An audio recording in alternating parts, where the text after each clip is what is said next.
Good morning po. Ayan, maulang umaga sa ating lahat. Kaya kaninang alas 4, grabe ang lakas ng ulan. Kaya ayan, tuloy tinatamad tayong bumangon, kumilos kanina.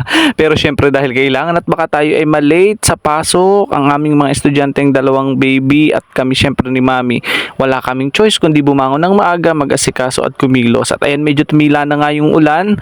Naghintay kami na tumila yung ulan para hindi mahirapan sumakay kasi niiwasan namin na mabasa ang mga ulo namin, lalo na yung dalawang bata. At sa panahon ngayon ay usong-uso ang mga lagnat, sipon at ubo. Yung dalawa nga ay may ubo pa ngayon at may sipon, kaya kawawa naman. At ayan, dahil maulan ngayon, siguradong sigurado marami ngayon ang malilate. Medyo makakaligtas sa dahilan ang mga laging nalilate. Mayroong balido na reason na dahilan kung bakit late.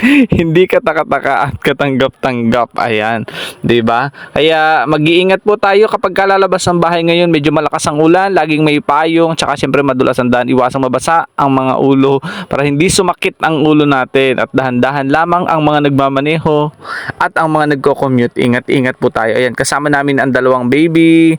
Ayan, naka-jacket sila, naka-sweater para hindi lamigin. So, yun lang guys. Thank you for watching. Ingat po kayo kung nasasaan man ang lahat.